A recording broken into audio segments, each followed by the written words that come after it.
To some breaking news now. And a group of soldiers in the West African state of Benin say they have seized power from President Patrice Talon. The group, which called itself the Military Committee for Refoundation, announced the apparent coup on Benin state television, claiming that they'd ousted President Talon. But his office is indicating now that the situation is under control. Talon was in power for a decade and he was due to step down next April after the next presidential election. All right, let's cross over to our West Africa correspondent, Azizat Alua, for more on this. What's the latest we know about this apparent coup attempt in Benin specifically, Azizat? What do we know about President Talon's status and whereabouts at this point?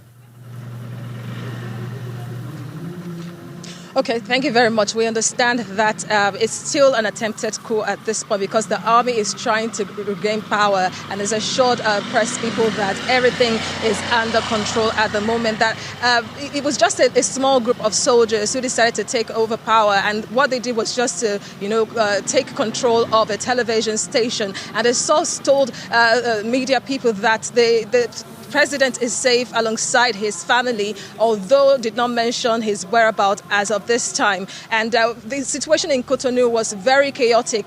Gunfire was heard around the port area and close to the presidential palace, and it's made the situation there very tense, with people scampering for safety, and many have stayed indoors. It's still an ongoing situation because while this small group, as said, is taking power, the army is assuring everyone that everything is under control, but we do not know the whereabouts of President Patrice Talon yet.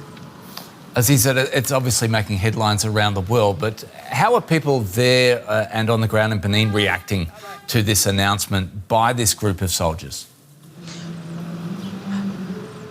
Well, you can imagine what people are reacting to, especially in a region like West Africa that is coup-racked. People are afraid in Cotonou and across the country, and many are expressing mixed reactions online, even in Nigeria as well, on social media, saying that how could this happen in West Africa that recorded just another coup less than 2 weeks ago, late November, in Guinea-Bissau, and here we are again. About 5 to 6 countries in the region are being ruled by military junta. So you can imagine the emotions of people. And some have already started criticizing the regional bloc ECOWAS for being just a figurehead and not able to unite the countries in the region.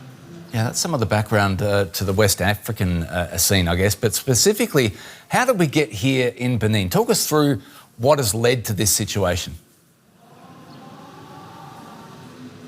Well, a lot has happened, really, but I can tell you from what the soldiers that made attempts to take over power said. They accused President Patrice Talon of massive corruption and alongside other high-handedness. And the presidential election is expected to take place in 2026 next year, and President Talon is expected to hand over power in April. However, there have been lots of anger surrounding the upcoming election because the key opposition party has been barred from running, and people have started saying that this is unfair, and they question the credibility of the upcoming poll. There had been growing anger during the 2 terms of President Patrice Talon about the way he handled the affairs of the country. And of course, around the borders of the country as well, they've expressed heightened insecurity. So you can imagine that all of this is a build-up. And also on the record, there was an attempted coup, according to state prosecutors, just last September, where a key ally of the president was arrested alongside an ex-minister. So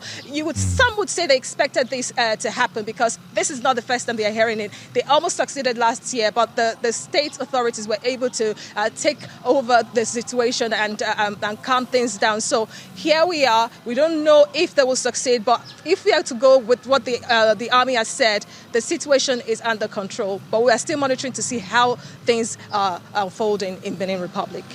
As he said, Alua, our West Africa correspondent, thanks so much.